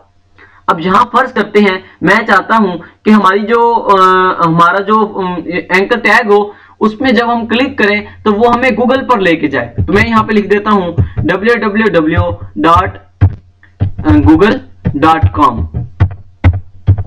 मैं यहां पे क्या कर दिया, गूगल का मैंने लिंक दे दिया www.google.com। अब यहां पे भी मैं लिख देता हूं www.google.com। google.com। अब आपका हो गया, ये तो एक जैसा सेम लिख दिया आपने, तो मैंने सेम ही लिखा है। अब मैं आपको दिखा देता हूं कि मैंने क्या किया है। मैं यहाँ पे आके फाइल को रिफ्रेश करता हूं, तो ये देखो, ये ऐसा कुछ शो हो रहा होता है ना जब आप वेबसाइट को ओपन करते हो, तो आपके सामने एक न्यू सा लिंक आ रहा होता है। जब आप इस पे क्लिक करते हो तो इसके बैकग्राउंड पे जो भी रेफरेंस लिंक दिया होता है, अब यहाँ पे मैंने लिखा हुआ था www.google.com, अगर मैं इसको कट कर देता हूं और www को भी मैं कट कर देता हूं, तो मेरे पास जस्ट क्या बच जाएगा, गूगल बच जाएगा। अगर मैं आपको यहाँ पे रिफ्रेश करके दिखाता हूं तो ये देखो हमारा गूगल सिर्फ आ चुका है। अब जब हम इस पे क्लिक करेंगे तो हमें कहां पे लेके जाएगा, जो हमने यहाँ पे हाइपरलिंक रेफरेंस दिया होगा, जो भी हमने लिंक का रेफरेंस दिया होगा, उसी लिंक पर वो हमें लेकर जाएगा। अभी मैं आपको दिखाता हूं, ये जो हमने पाथ दिया है गूगल का, ये हमने थोड़ा गलत दिया है। इस तरह से गूगल का लिंक नहीं होता, लिंक बेसिकली वही होता है जो हमने सर्च किया होता है। मैं यहाँ पे इसको कट करता हूं और मैंने इसका कॉपी कर रखा है लिंक, मतलब यहाँ पे जाके आपको अगर कॉपी करना है तो आप न्यू टैब में जाएं और यहाँ पे लिखें www.google.com, तो जब वो ओपन होगा ना इस टैब में उसका लिंक आ जाएगा। मैं आपको करके दिखा देता हूँ, ठीक है, www.google.com। ये यहाँ पे मैं क्लिक करता हूँ तो ये देखो ये लिंक आ चुका है। अब मैं इस पे डबल क्लिक करता हूँ और ये देखो मैं इस सारे को कॉपी कर लेता हूं। मैंने इसको कॉपी किया और वही जाकर मैं यहाँ पे पेस्ट कर देता हूं। ये इस पे मैं सॉरी यहाँ पे हाँ लिंक पे मैं यहाँ पे पेस्ट कर देता हूं। ये देखो यहाँ पर मैंने पेस्ट कर दिया, तो ये यहाँ पे लिंक आ चुका है, हाइपर लिंक रेफरेंस। ये मैंने अब लिंक दे दिया है। अभी मैं आपको दिखाता हूँ, मैं जाके फाइल को रिफ्रेश करता हूँ, ये हमारी यहाँ पे फाइल पड़ी है। ये अब देखो हमारा एंकर लिंक एंकर टैग जो है वो यहाँ पे लग चुका है। अब लिंक हमारा लग चुका है। अब मैं जब इस पे क्लिक करता हूँ, मैं इस टैब को क्लोज कर देता हूँ। अब जब मैं इस पे क्लिक करूंगा तो मेरे क्लिक करते ही वो मुझे गूगल पर लेकर जाएगा। मैं इस पे क्लिक करता हूँ और अभी मैं आपको दिखाता हूँ, तो क्लिक करते ही ये हमें ये देखो रिफ्रेश हो रहा है, तो रिफ्रेश होते ही ये हमें गूगल पर लेकर जाएगा। ये रिफ्रेश होता है तो हम इसको देखते हैं कि ये किस तरह से हमें उस पर लेकर जाएगा, गूगल पर लेकर जाएगा। तो ये देखो ये रिफ्रेश हुआ और ये हमें गूगल के पेज पर लेकर गया जिसका हमने लिंक दिया हुआ था। ये देखो जो हमने सर्च करके ये देखो लिखा था उसका उसने उस पर पेज हमें लेकर गया, ठीक है। हमें यही लिखा था ना, और उसका जो हमारे पास लिंक आया था हमने इसी लिंक को कॉपी करके वहां पे गए तो वो हमारे उसी पेज पर हमें लेकर जा चुका है। उस तरह से जो भी लिंक देंगे वो हमें वहां पर लेकर जाएगा। इसके बाद आई होप सो कि आपको एंकर टैग की समझ आ चुकी होगी। तो मैं जस्ट इसको कट कर देता हूं, तो यहां से मैं इसको कट करता हूं, सॉरी सेलेक्ट करता हूं और सिलेक्ट करने के बाद मैं इसको कट कर देता हूं। और अभी मैं आपको बताता हूं कि हमारे पास जो नेक्स्ट टैग होता है वो होता है हमारे पास टेबल का टैग। अब हमने फर्ज करते हैं कोई भी टेबल बनाना है तो उसको हमें टेबल के टैग में लिखना पड़ेगा, ठीक है। मैं इसको एंटर करता हूं तो ये हमारे पास टेबल का टैग आ चुका है। अब हमने जो कुछ भी करना होगा वो हमने टेबल के टैग के अंदर करना होगा। अब मैं यहाँ पे चाहता हूं कि टेबल के अंदर क्या हो, एक दो रोज, ठीक है। मैं यहाँ पे क्या करता हूँ, रोज के लिए हमारे पास टैग होता है टीआर का टैग। मैं यहाँ पे टीआर का टैग बना लेता हूँ रोज के लिए। ये थोड़ा स्लो हो चुका है तो अभी मैं इसको ओके करता हूं, तो चलिए खुद ही बना लेता हूं। मैं यहाँ पे टीआर का टैग बनाता हूं, तो ये हमारा ये हुआ, ये थोड़ी मिस्टेक होगी, चलो मैं इसको कट करता हूं, अगेन से कर लेता हूं। तो ये हमारा टीआर टैग होगा, तो मैं इसको जस्ट जैसे क्लोज करता हूं तो ये क्लोज हो चुका है और इसको मैं एंटर करता हूं। अब देखो ये हमारा एक टीआर टैग है, मतलब कि हमारे जो टेबल होगा उसमें एक ही रो होगी। अब उसके अंदर कॉलम कितने होंगे तो उसके लिए हमारे पास टीडी का टैग होता है। अब मैं यहाँ पे टीडी करता हूं तो ये हमारे पास टीडी का टैग बन चुका है। अब मैंने कहा कि एक रो के अंदर एक कॉलम होगा। अगर मैं चाहता हूं कि मेरे पास 3 कॉलम हो तो मैं इसी को कॉपी कर लेता हूं और उसी रो के अंदर ही मैं इसको 2 टाइम अगेन पेस्ट कर देता हूं। अब ये मेरे पास एक रो के अंदर, अब देखो एक टेबल है जिसकी एक रो है और उसी रो के कितने कॉलम है, 3 कॉलम है मेरे पास। अब हर कॉलम में मैं कुछ लिख देता हूं, चाहता हूं कि भाई इस रो के पहले कॉलम में आए नेम और जो हमारा सेकंड कॉलम है इसके अंदर आ जाए रोल नंबर, ठीक है, और हमारा थर्ड कॉलम है इसके अंदर आ जाए चलिए क्लास, ये आ जाए। तो इसके लिए जब मैं इसको रिफ्रेश करूंगा इस पर ब्राउजर पे जाके, तो मैं इसको रिफ्रेश करता हूं तो ये हमारा आ तो चुका है बट इसका बॉर्डर नहीं आया हमारे पास। तो इसके लिए क्या करना पड़ेगा, हमें इस टेबल के टैग के अंदर बॉर्डर लगाना पड़ेगा। इसको बॉर्डर लगा दो, ठीक है। तो मैं यहाँ पे जाके एक एट्रीब्यूट का यूज करता हूँ बॉर्डर। तो एट्रीब्यूट होता है हमारे पास बॉर्डर इक्वल टू, अब हमने बॉर्डर लगाना है, कितने का है, मैं कहता हूँ 2px का, और वो सॉलिड हो और उसका कलर जो हो वो क्या हो, ब्लैक हो। अब ये मैंने लिख दिया। अभी मैं आपको फाइल रिफ्रेश करके दिखाता हूं तो अब उसका बॉर्डर आ चुका होगा। मैं इसको रिफ्रेश करता हूं तो ये देखो ये उसने उसका बॉर्डर दे दिया। अब क्या एक टेबल बनता है जिसमें कितनी रोज हैं, एक रोज है। अब हमने टीआर का सिर्फ और सिर्फ एक ही टैग यूज किया था, तो एक टीआर का टैग में एक रोज आ चुकी है और उसमें कितने कॉलम थे, 3 कॉलम थे। फर्स्ट कॉलम में हमने लिखा नेम, सेकंड में हमने लिखा रोल नंबर और थर्ड में हमने लिखा था क्लास। तो सेम वैसे का वैसे डिस्प्ले हो चुका है। अब अगर मैं आपको दिखाऊं तो ये जो टेबल है इसके दरमियान ये स्पेस आ रही है, तो ये हमारे पास होती है सेल्स की स्पेसिंग। अब अगर हम इसको खत्म करना चाहते हैं तो इस बॉर्डर वाले एट्रीब्यूट से बाहर आता हूं और यहाँ पे आता हूं सेल स्पेसिंग। सेल स्पेसिंग का मैं सेल स्पेसिंग की जो वैल्यू होती है वो मैं यहाँ पे कर देता हूँ 0 की एक्स कर देता हूँ। सेल स्पेसिंग जब मैं 0 करूंगा तो मैं अभी आपको दिखाता हूँ तो ये मेरा 0 हो जाएगा। ये देखो, ये मेरा टेबल बिल्कुल बन चुका है और सेल स्पेसिंग भी 0 हो चुकी है। तो इस तरह से हम जो है टेबल का टैग यूज करते हैं। आई होप सो कि आपको टेबल टैग की भी समझ आ चुकी होगी। अगर फिर भी आपको समझ किसी भी स्टेप की नहीं आती, किसी भी टैग की आपको समझ नहीं आती, तो आप इसके ऊपर मैं जो है लगा दूंगा, कार्ड लगा दूंगा ऊपर राइट कॉर्नर पे आपको मिल जाएगा आई जो होता है ना आई कार्ड, वो मैं लगा देता हूं। ठीक है, तो आप किसी भी आपको टॉपिक की समझ नहीं आती, फर्ज करते हैं आपको टेबल वाले टैग की समझ नहीं आती, तो उसके ऊपर मैं लिंक लगा दूंगा। अगर आपको किसी भी चीज की समझ नहीं आती, किसी टॉपिक की आपको अगर फर्ज करते हैं इमेज के टैग की समझ नहीं आती, टेबल के टैग की समझ नहीं आती, एंकर टैग की समझ नहीं आती, लिस्टिंग वाले टैग की समझ नहीं आती, या किसी भी प्री वाले टैग की, सुपरस्क्रिप्ट या सबस्क्रिप्ट किसी टैग की समझ नहीं आती, तो सबका मैं ऊपर जो है ना लगा दूंगा कार्ड। टॉप राइट कॉर्नर पे आपको जो है ना मिल जाएगा, यहां पर आपको मिल जाएगा वो कार्ड, तो मैं वहां पे लगा देता हूं। तो अब टेबल टैग का भी मैं टेबल जो टैग है उसका भी मैं कार्ड लगा देता हूं। अगर इसकी भी आपको कोई कंफ्यूजन है तो आप वो भी वहां से जाकर कंप्लीट समझ सकते हैं। तो मैं यहाँ पे इसको जस्ट क्लियर कर देता हूं। और अभी जो हमारा नेक्स्ट टैग है वो हमारे पास होता है फॉर्म का टैग, जो कि HTML में सबसे ज्यादा इंपॉर्टेंट टैग है। अब लास्ट में हमारे पास 2-3 टैग बच चुके हैं जो कि सबसे इंपॉर्टेंट टैग है। अब मैं यहाँ पे फॉर्म का टैग यूज करता हूँ। तो फॉर्म का टैग में हमारे पास क्या होता है, ये इसका एट्रीब्यूट एक होता है एक्शन का। मैं इसको जस्ट अभी कैंसिल कर देता हूँ, क्योंकि ये जो एक्शन का टैग होता है ना, ये CSS में ज्यादा यूज होता है। ठीक है, तो अभी हमने CSS तो करनी नहीं है, हमने HTML करनी है। तो फॉर्म का टैग मैंने बना लिया, ये ओपन किया और ये नीचे क्लोज कर दिया। ठीक है, अब ये हमें किस लिए यूज होता है, आपने अक्सर देखा होगा, आप जब फेसबुक पर लॉगिन होते हैं तो सबसे पहले वो कहता है enter your first name, enter your second name, enter your password, तो इस तरह से कुछ भी।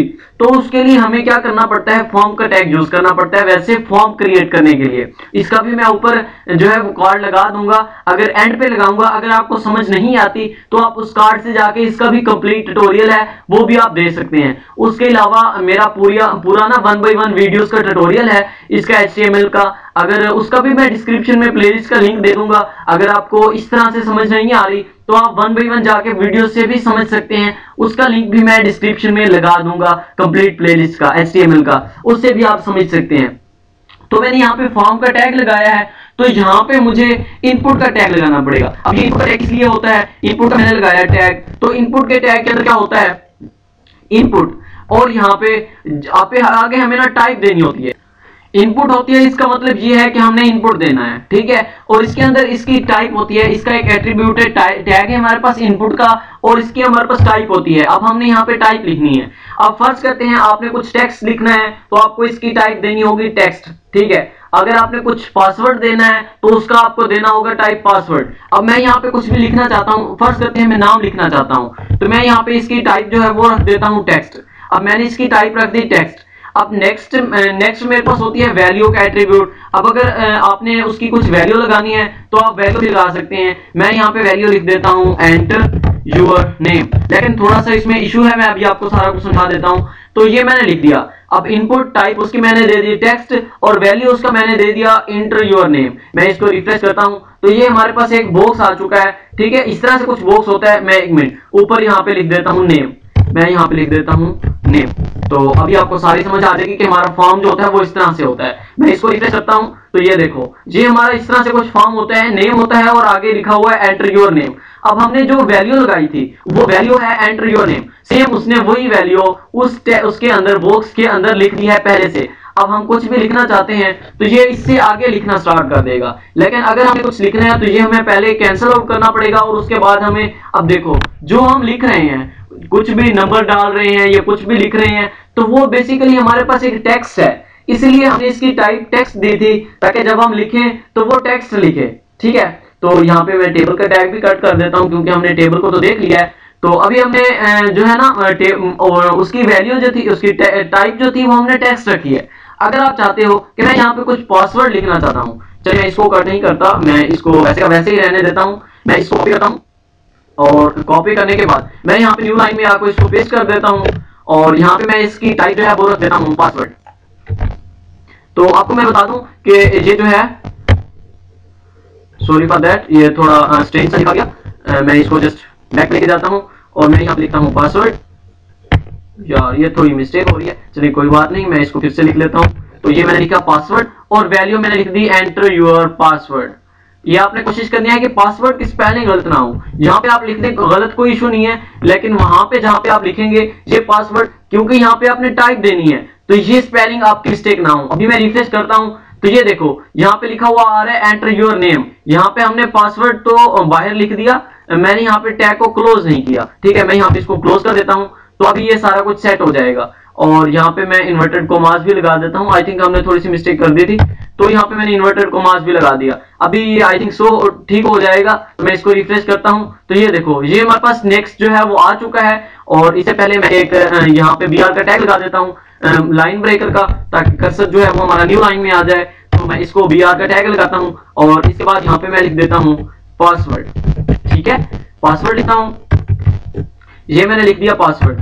ये मैं एल को कैंसिल कर देता हूं, तो ये मैंने लिखा पासवर्ड। अभी मैं आपको फाइल को रिफ्रेश करके दिखाता हूं, तो ये देखो आया, उसके बाद पासवर्ड आया। ये हमने अब यहाँ पे पासवर्ड जो हमने लिखा हुआ था, ये देखो हमने यहाँ पे लिखा हुआ था एंटर योर पासवर्ड, वो डिजिट की शेप में शो हो रहा है। मैं इसको कट कर देता हूँ इसकी वैल्यू। तो अभी मैं आपको दिखाता हूँ फाइल रिफ्रेश करके, तो ये देखो ये खाली हो चुका है। अब हम यहाँ पे पासवर्ड लिखेंगे, हमने इसकी टाइप पासवर्ड दी है। अब मैं कुछ भी लिखूंगा तो ये हमारा पासवर्ड की शक्ल में शो होगा, जो कि हमें नजर नहीं आएगा। ठीक है, तो पासवर्ड ऐसा ही होता है कि वो शो नहीं होता किसी को। तो इस तरह से हमारा जो पासवर्ड है वो उसकी एक टाइप है फॉर्म की, तो इस तरह से हम अपना फॉर्म भी क्रिएट कर सकें। इसके बाद हम जेंडर अपना लेना हो तो जेंडर के लिए भी एट्रीब्यूट होता है। इसी तरह से जो कुछ भी हम इनपुट करना चाहें वो हम इनपुट कर सकते हैं। लेकिन एक और चीज आपको बताता चलो, अब यहाँ पे बैकग्राउंड में लिखा है एंटर योर नेम। अब हमने कुछ भी लिखना है तो सबसे पहले हमें इसे कैंसिल करना पड़ेगा और फिर लिखना पड़ेगा। लेकिन अक्सर आपने देखा होगा कि आप बैकग्राउंड में लिखा होता है एंटर योर नेम, जब आप लिखना स्टार्ट करते हैं तो वो ऑटोमेटिकली पीछे से कैंसिल हो जाता है। तो वो बेसिकली क्या होता है, वो हमें वैल्यू नहीं लिखना होता, वो हमारे पास होता है प्लेस होल्डर। प्लेस होल्डर का एक एट्रीब्यूट है जो कि अभी न्यू आया है, ये HTML में न्यू आया है। प्लेस होल्डर का मैं एट्रीब्यूट लगाता हूं और अभी मैं आपको दिखाता हूं। अभी जो लिखा हुआ था एंटर योर नेम, अभी वो बैकग्राउंड लिखा जाएगा। ये देखो ये लिखा हुआ आ रहा है एंटर योर नेम, मैंने इसके ऊपर कैंसिल किया और जब लिखना स्टार्ट किया वो खुद से कैंसिल हो गया। ये देखो, ठीक है। तो इस तरह से तो ये एक हमारे पास प्लेस होल्डर का न्यू एट्रीब्यूट है जो कि HTML5 में अभी न्यू आया है और ये बहुत ही कमाल का एट्रीब्यूट है। तो इस तरह से ये हमारा फॉर्म का जो टैग है शॉर्टली ये क्लोज हुआ और ये आई होप सो कि इसकी कंप्लीट हो गई होगी। अगर फिर भी इसकी समझ नहीं आई तो फिर मैं भी इसका जो है इसका कार्ड लगा देता हूँ टॉप राइट कॉर्नर पे, यहाँ पे आपको मिल जाएगा, तो वो आप जाके देख सकते हैं। उसके अलावा लास्ट में हमारे पास एक टैग होता है डिव का टैग। अब डिव का टैग क्या होता है, सबसे इंपॉर्टेंट जो टैग है HTML वो डिव का टैग है। वो कैसे, आप जब भी देखेंगे किसी भी वेबसाइट को तो उसका अगर आप कोड देखें तो उसमें सबसे ज्यादा जो यूज होने वाला टैग है वो है डिव का टैग। डिव का टैग HTML में सबसे ज्यादा यूज होता है। तो मैं डिव का टैग आपको दिखा देता हूं कि आपने यूज ही क्यों करना है। मैं इसको कट कर देता हूं डिव के टैग को, मैं यहाँ पे कोई भी पैराग्राफ लगा देता हूं। ये लोन मिक्सम का मैंने एक पैराग्राफ लिखा, एंटर करता हूं, न्यू लाइन में आता हूं, यहाँ पे और लोन मिक्सम का पैराग्राफ लिख देता हूं, डमी पैराग्राफ। ठीक है, अब मैं आपको चीज दिखाता हूं। ये हमारे पास बाकी के पैराग्राफ है लोरम इप्सम के। अब मैं क्या चाहता हूं, मैं चाहता हूं कि ये जो हमारे पास पैराग्राफ है इस पर मैं कुछ भी स्टाइलिंग करना चाहता हूं। ठीक है, अभी तो हमारे पास दो पैराग्राफ हैं। जब हम कंप्लीट वेब डेवलपर बनेंगे तो जो हम अपना जो है लिखेंगे, हमारा कोड होगा 5,500, 6,000, 10,000 लाइंस पे हमारा कोड जाएगा। अभी तो हमारा लाइन 15 हमारा कोड 15 लाइंस पे आ रहा है, जिसमें से 8-10 लाइन का हमारा सिंटैक्स है, बेसिक सिंटैक्स। तो हमारा जो कोड है वो सिर्फ 2 लाइंस का है। अगर जब हम बड़ी बड़ी वेबसाइट्स बनाएंगे तो उसमें तो 5,500, 10,000 लाइंस का हमारा एक कोड होगा। तो उसके लिए अब बॉडी के टैग पर तो हम स्टाइलिंग कर नहीं सकते, तो हमें एक ऐसा टैग बनाना पड़ेगा। जैसे मैंने आपको शुरू में एक पैराग्राफ का टैग बताया था, लेकिन देखे ना पैराग्राफ का टैग आप इसलिए यूज नहीं कर सकते, वो तो एक पैराग्राफ के लिए यूज कर सकते हैं। अगर आप इमेज के टैग पे स्टाइलिंग करना चाहते हैं तो वहां पे आप पैराग्राफ का टैग तो नहीं यूज कर सकते, तो वहां पे आपको डिव का टैग यूज करना पड़ेगा। ये यहाँ पे आपने डिव का टैग यूज किया, यहाँ पे आपने दूसरा डिव का टैग यूज किया, तो क्या होगा, 2 डिव के टैग यूज हो जाएंगे। अब इस डिव के टैग को हम कुछ क्लास दे देंगे, वो हम CSS में करेंगे, आपको टेंशन लेने की जरूरत नहीं है, वो CSS की चीजें हैं। इसको भी हम कुछ क्लास दे देंगे, इस डिव को भी। तो जिस भी क्लास पे, जिस भी पैराग्राफ पे हमने स्टाइलिंग करनी होगी तो उस क्लास को हम स्टाइल कर देंगे। ठीक है, तो इस तरह से हम डिव का टैग यूज करते हैं। अब फर्ज करते हैं कि पहले पैराग्राफ को हमने कलर देना है, तो हम क्या करेंगे कि इसको हम एक डिव में बंद कर देंगे। अब मैं आपको करके दिखा देता हूं। मैं यहाँ पे बनाता हूँ डिव का टैग, और डिव का टैग बनाता हूं मैं, और ये जो क्लोज हो रहा है मैं इसको यहाँ से कट करता हूँ। ये यहाँ से मैं इसको कट कर देता हूँ, और कट करने के बाद इसको मैं इस पैराग्राफ के बाद लिख देता हूँ। ये मैंने यहाँ पे लिख दिया। तो अब क्या हुआ, इसको अब ये हमारा जो फर्स्ट पैराग्राफ है ये डिव के टैग में क्लोज होता है। अब हमने इस पे कुछ भी स्टाइलिंग करनी है तो ये div के टैग के अंदर हम स्टाइल करेंगे, क्योंकि मैंने आपको बताया हमने कुछ भी स्टाइलिंग करनी होती है तो वो हम एक टैग पे स्टाइलिंग करते हैं, या हम किसी क्लास पे आईडी, और क्लास या आईडी अगर हम बनाएं तो वो भी हम किसी टैग की ही बनाते हैं, ठीक है। टैग पे ही हम कोई क्लास लगाते हैं, टैग पे ही हम कोई आईडी लगाते हैं। तो इसके लिए हमें इस पैराग्राफ को, ये जो हमारे पास पैराग्राफ है, डमी पैराग्राफ है, जो भी हमने लिखा हुआ है, इसको एक टैग में क्लोज करना पड़ेगा। तो उसके लिए मैंने div का टैग आपको बताया है, जो कि HTML में सबसे ज्यादा यूज होता है।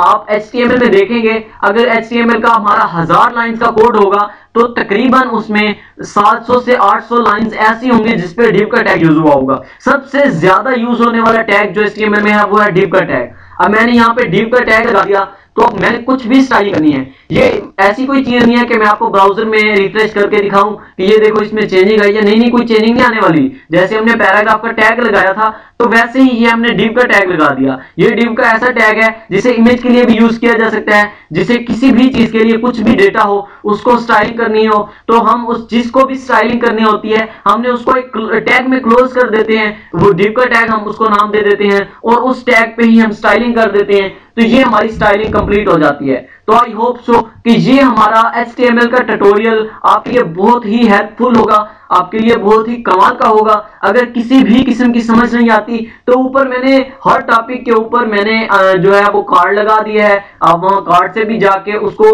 कंप्लीट डिटेल में समझ सकते हैं। इसमें तो मैंने थारोली बताया है। अगर आपको किसी भी चीज की समझ नहीं आती तो आप ऊपर कार्ड से क्लिक करके आप देख सकते हैं।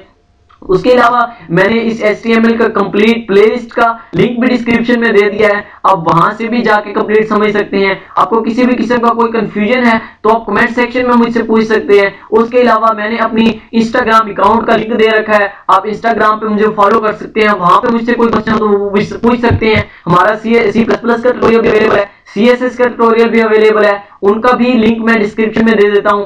तो आई होप सो कि आपको किसी किस्म का कोई इशू नहीं होगा। तो अगर फिर भी किसी किस्म का कोई इशू होता है तो आप कमेंट सेक्शन में मुझसे पूछ सकते हैं, और हमारे चैनल को सब्सक्राइब करना मत भूलिएगा। और अगर हमारी वीडियो आपको अच्छी लगी हो तो हमारी वीडियो को लाइक भी कर दें, हमारे चैनल को सब्सक्राइब भी कर दें, और हमारी वीडियो को दोस्तों के साथ शेयर भी कर दें, ताकि बहुत सारे दोस्तों को इससे बेनिफिट हो, फायदा हो। और उसके अलावा चलते हैं, फिर मिलते हैं नेक्स्ट वीडियो में, तब तक के लिए अल्लाह हाफिज।